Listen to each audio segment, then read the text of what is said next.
যুব কংগ্রেসের উদ্যোগে কংগ্রেস ভবনে রাহুল গান্ধীকে ধন্যবাদ জানান।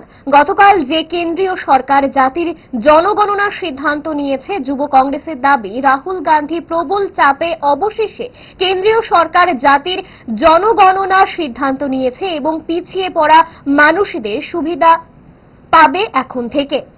কংগ্রেস ভবনের সামনে ঢাক ঢোল বাজিয়ে এবং আতশবাজি জ্বালিয়ে রাহুল গান্ধীকে ধন্যবাদ জানান এবং পথ চলতি মানুষকে মিষ্টি খাওয়ানো হয়।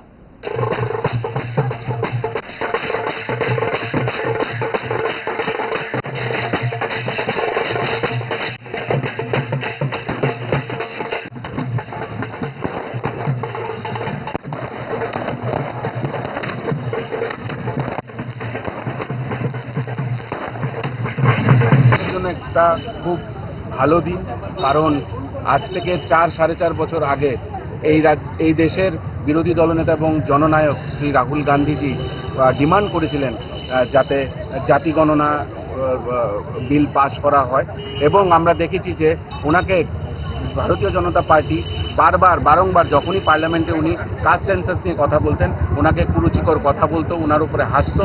এবং আমরা এতটুকু দেখেছি যে ভারতীয় জনতা পার্টির সাংসদ অনুরাগ ঠাকুর ওনাকে এতটুকু পর্যন্ত বলেছে যে ওনার নিজের জাত নেই। আজকে ওনার এই 4 বছরের লড়াই, ওনার যে দীর্ঘ পরিশ্রম, যে এই দেশে যাতে জাতি জনগণনার যে প্রসেস স্টার্ট হোক। এবং আমরা দেখেছি যে কালকে ক্যাবিনেট মিটিংয়ের পরে দেশের যে ভারতীয় জনতা পার্টির যে সরকার, সেই সরকার বাধ্য হয়েছে এই কাস্ট সেন্সাসকে নেক্সট আমাদের এই ইন্ডিয়াতে ইমপ্লিমেন্ট করার জন্য। স্বর্ণ অক্ষয় অফারে পান সোনার গয়নার মজুরিতে 25% অফ, অথবা সোনার গয়নার প্রতি গ্রামে 380 টাকা ছাড়। হীরের গয়নার মজুরিতে 100% অফ, সঙ্গে হীরের গয়নার প্রতি গ্রামে 100 টাকা ছাড়। এছাড়াও আছে কেনাকাটায় নিশ্চিত সোনা, প্রতি কেনাকাটায় নিশ্চিত উপহার। আছে মেগা ড্রতে গোল্ড নেকলেস, লাকি ড্রতে গোল্ড কয়েন, বাম্পার লাকি ড্রতে ডায়মন্ড রিং জেতার সুযোগ। আসুন সব থেকে বড় হীরের এক্সিবিশনে।